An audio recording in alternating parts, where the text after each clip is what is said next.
But an edge of hand blow is essentially anything that hits from the base of your little finger knuckle all the way really to the tip of your elbow. Now you are aiming to use this particular part here, the edge of your hand, but in theory you've got good old solid bit of forearm here. Anything that hits along this axis is going to be pretty good. And it's a really robust striking tool. Now the reasons they used it, one of the first is that it's a very durable part of the human body. It's a very durable part. And in World War II they taught it with a flagged thumb, which means the thumb is up. And you'll feel if you go from a soft thumb to a flagged thumb, it does add some extra kind of tensile nature to that. It's only a small amount, but it tightens everything up. You know, it gets that nice and straight. Now the main reason it's used, is that it's a slimline tool. If you think about it, if you're going to use these techniques, they're predominantly techniques to kill or seriously injure. So if you can only pull off one thing and that's a punch, it's very unlikely to cause serious injury. If you pull off many other types of technique, there's not a huge chance it's going to be deadly. But an edge of hand blow to anywhere into the throat, it's always an area that's unarmoured. It's always an area that has to be free, so a person can look around and move. And it fits into a gap. Even the difference between a hammer fist and an edge of hand, the hammer fist doubles that profile in size. The edge of hand is a slimline tool that you can get into the trachea, along the arterial routes, around the back of the neck, also down into areas of the body as well, onto the kidney, onto the spine, all sorts of things. They flow really simply. But the edge of hand blow is the ubiquitous technique of World War II combatives. Put it this way, of the 6 modules that most people had, 1 module was entirely dedicated to the edge of hand. That's a huge percentage of training time dedicated to using the edge of hand. So important principles. Targeting matters. You want to know what you're hitting. I want to hit into that trachea. I want to break that collarbone. I want to rupture that kidney. You've really got to be specific with what you want. It's a specific tool. If it hits anything, it won't hurt you. But I don't want to hit meat armour. Bone and meat armour, not interested in it. Using a slimline tool to get into slimline places. It's very much about the footwork that makes this effective. So being able to have soft enough knees that when I do an edge of hand, it's not a hinge-based blow. It's me stepping in, boom, all of my mass. You'll notice that none of my weight is left behind. It's all flowing into his neck. If his head were down, all my mass. Now it's really important. If you were chopping wood, you'd put your body weight over the wood. Chop. Same with edge of hand blows. Body weight over, chop. And the main thing is, we talk about World War II combatives. I don't want too much space. I don't want to be knocking him back. So if I was punching him, I'd be knocking him back. Too much space, he draws a pistol, I'm dead. With these blows, we want to stay on top of them at all times, but the ideal position we want to get to is this. This is really where we want to get to. Think of it like hammer and nail. I don't want to beat you back, I want to beat you down. Flat, gone. Right? They typically flow horizontally and vertically, but it always comes. Only trees don't move. You're not a tree. Don't take root. You're chopping and you're flowing with it.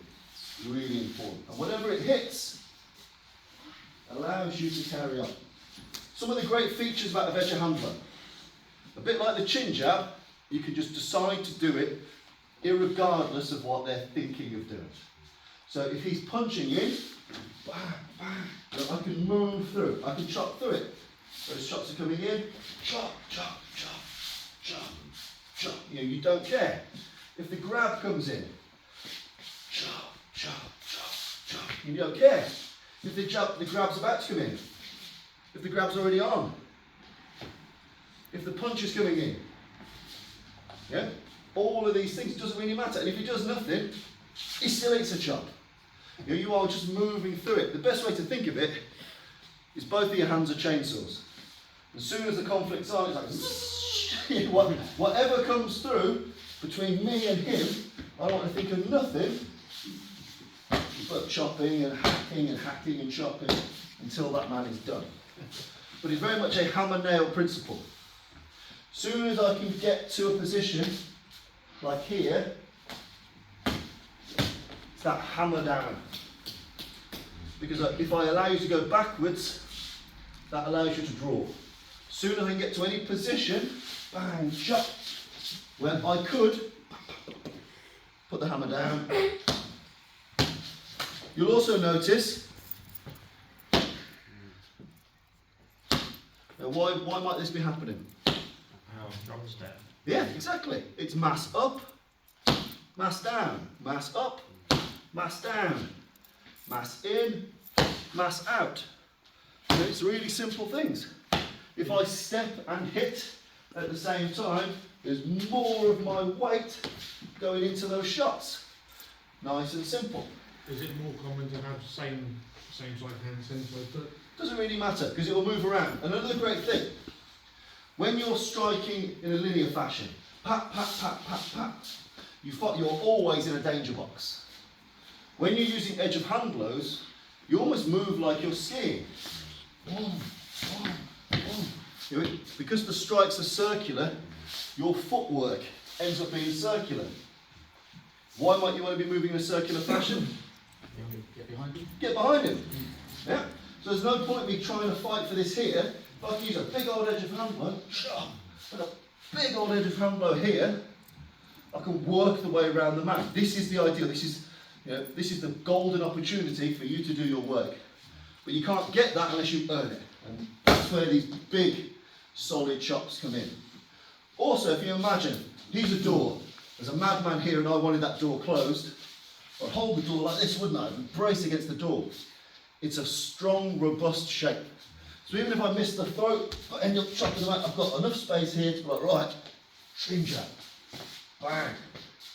And you can see how they flow together. Chin jab raises the jaw. And then what follows? Bang! And if he goes down again, he's not quite out, chin jab him again. So you can see if the jaw's down, I'll chin jab you. If the jaw's up, I'll edge of hand you. You know, it's about everything important is in here. Front of the neck, sides of the neck, back of the neck. It's really important. And you can train things. So I might have a solid grip on this track here. I'm going to bump and lift it. Boom! Get that shot in. If he's tight and his chin down, I'll turn his head a little bit, make a gap. Boom! And smash it. And it's really important to understand that this is a tool that finds the space to do its damage. So in the first instance, what I want you to get used to with your partners is just the idea of moving with your edge of hand blows. Just practice slowly and deliberately getting your weight down onto these shots. Get used to that in the first instance. Can I move with purpose and weight? That's what matters first. Give that a go.